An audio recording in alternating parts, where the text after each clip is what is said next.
Bonsoir, mesdames et messieurs. Merci de me recevoir ici ce soir pour parler du sujet de l'innovation. Thank you, first of all, for the very kind introduction. It's a great privilege to be here. It goes without saying that ideas are the very foundation of our nation's prosperity. Success comes from putting these ideas to work, and that's what innovation is all about. We can have the right programs in place here at home, and the right trade policies abroad, but none of these factors will count for much if we don't have bright ideas and bring them to market. Now, before I begin, let me also first recognize that we're on traditional unceded Algonquin territory. And this is more than simply an acknowledgement. It's also part of our story of innovation, but I'll get back to that. I want to tell you a bit about my role at the Canadian Chamber of Commerce, for those who don't know what we do. Since 1925, the Chamber has advocated for a strong, competitive Canada, where businesses, families, and communities thrive. We represent more than 200,000 companies of all sizes of sectors of the economy, as well as 450 local chambers and boards of trade across the country. From one coast to another, we celebrate the successes of our members, and we advocate solutions to the challenges that they face. And in today's complex geopolitical climate, there's no shortage of obstacles for Canadian business, yet we've been never better poised than we are today to lead other nations by investing in our unique potential as a forerunner of innovation. We already possess a wide variety of advantages, beginning with the very land on which this nation was founded. The second advantage that Canada can use to position itself as a worldwide innovation leader is its people, their ingenuity, and their skills, with a little help.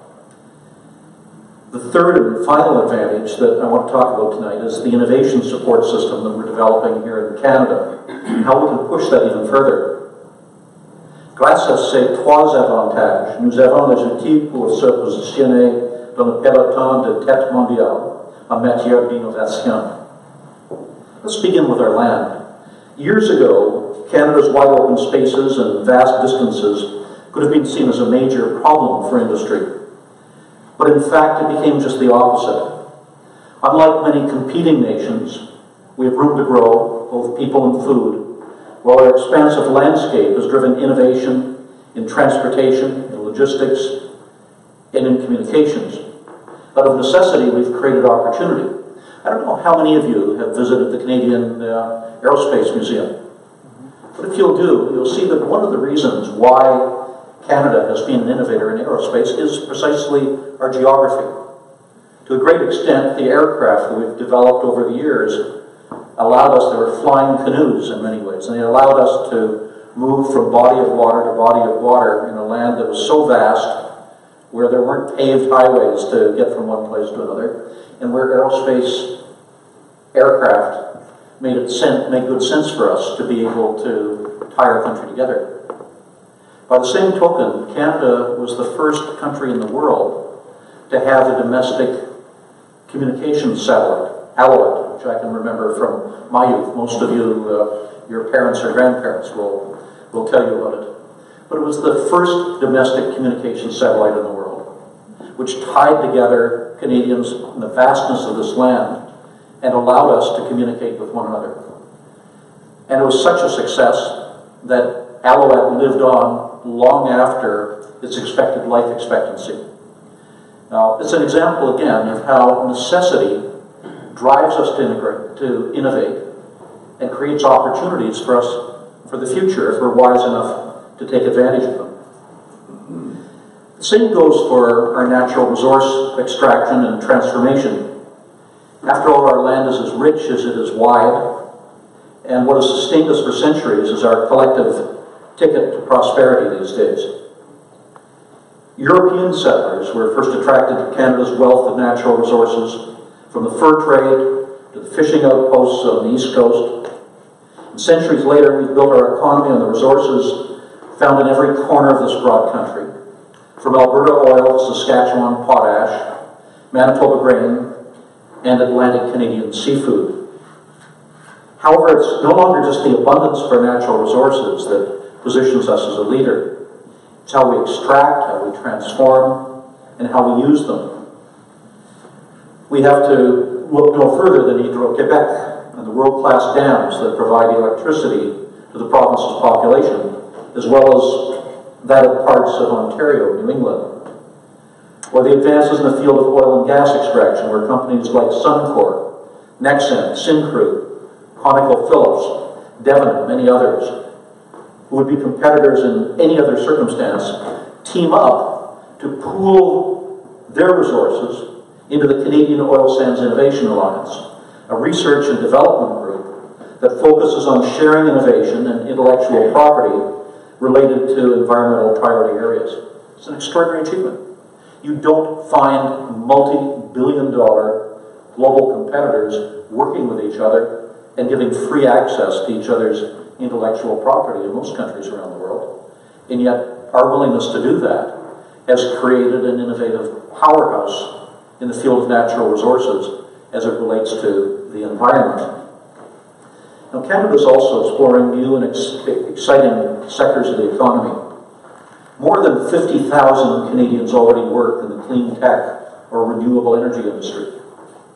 Climate change is driving a demand for new approaches, and Canada has a tremendous opportunity to be a leader in sustainable resources. The government's Clean Fuel Standard aims to cut 30 million tons of CO2 a year by 2030. Now, that's the equivalent of taking more than 7 million cars off the road.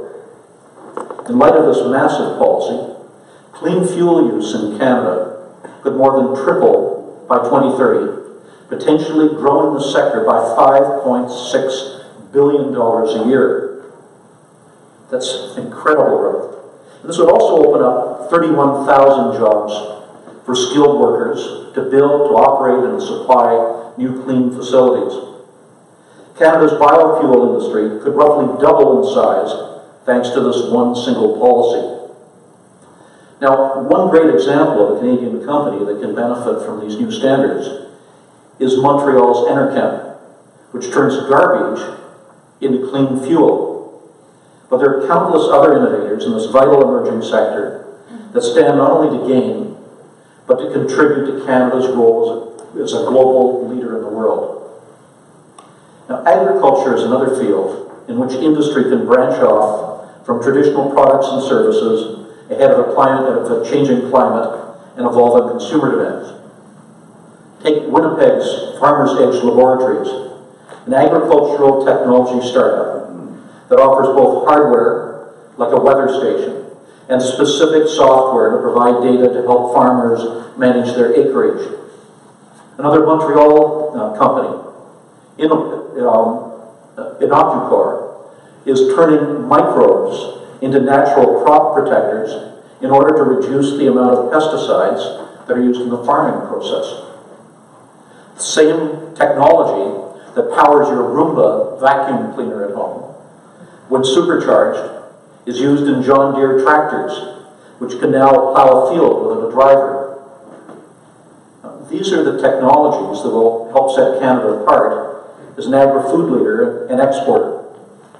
However, technologies and resources are not quite enough to position Canada as the innovation leader it can be.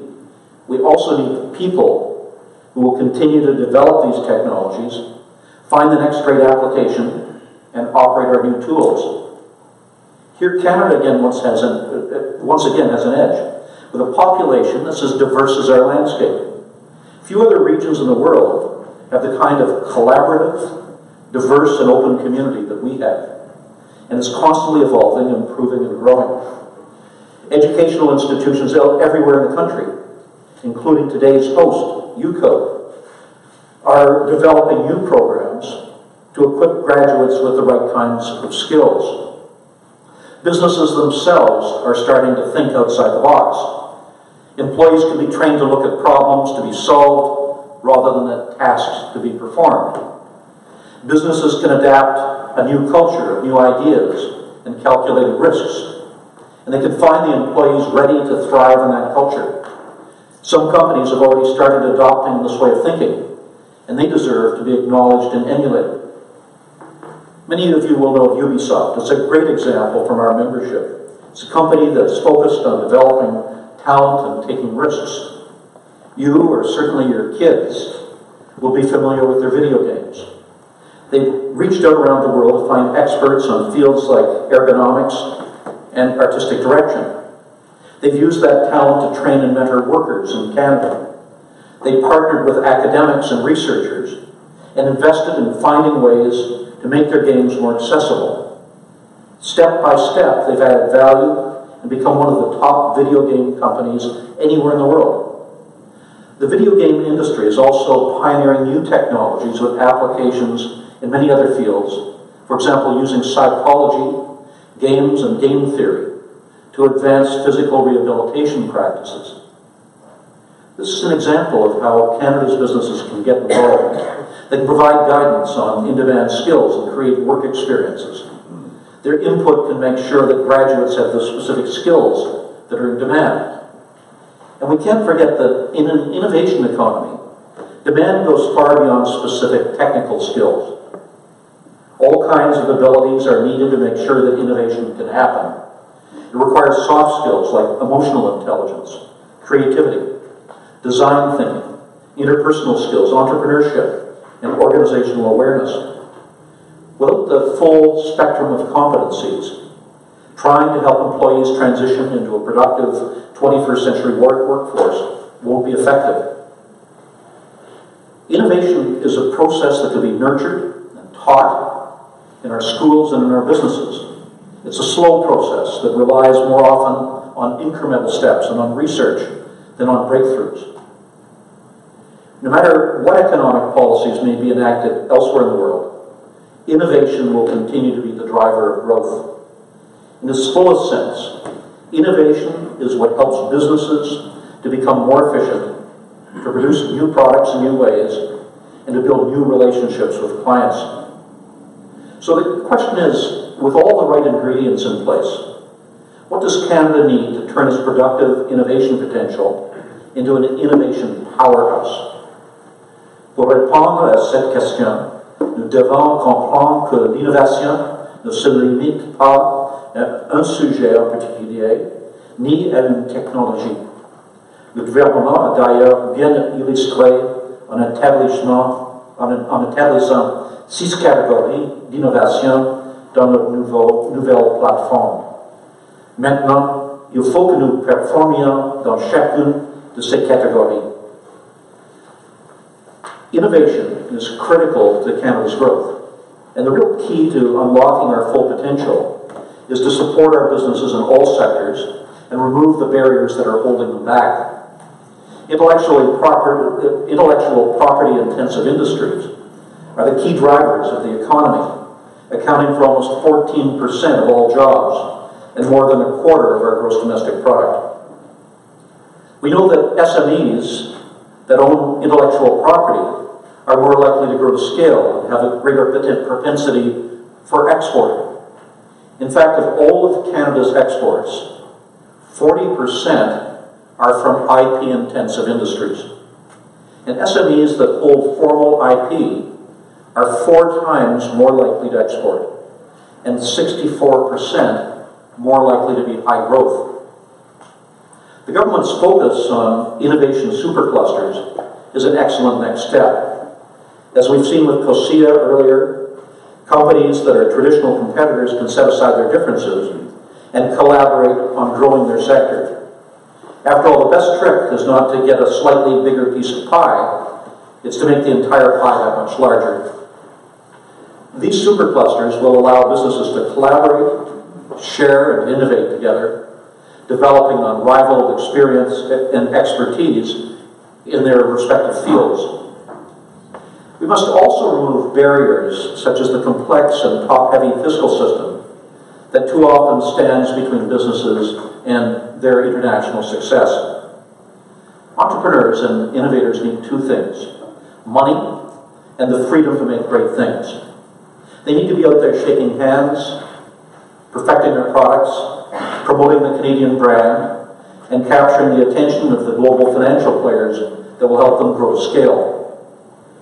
They do not need to be hunched over their desks, scratching their heads as they try to comply with the myriad of rules and regulations that our current tax system imposes on them. Simply put, our businesses need to be spending more of their money on engineers than on accountants and lawyers if we're going to be successful in the world.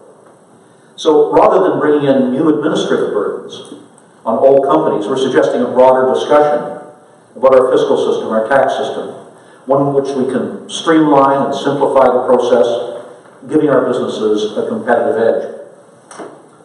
On innovation, our international competitors won't stand still. David was making that point earlier. And Canada has some catching up to do.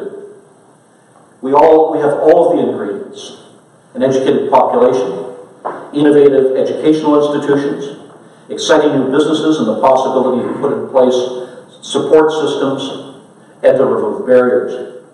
We only need to find out best how to mix everything together and to do it faster and better than anyone else. I hope that your reflections over the next couple of days of this conference will help to fuel this important discussion. Merci de m'avoir reçu et je vous souhaite d'excellentes discussions sur l'innovation. Merci, mesdames et messieurs.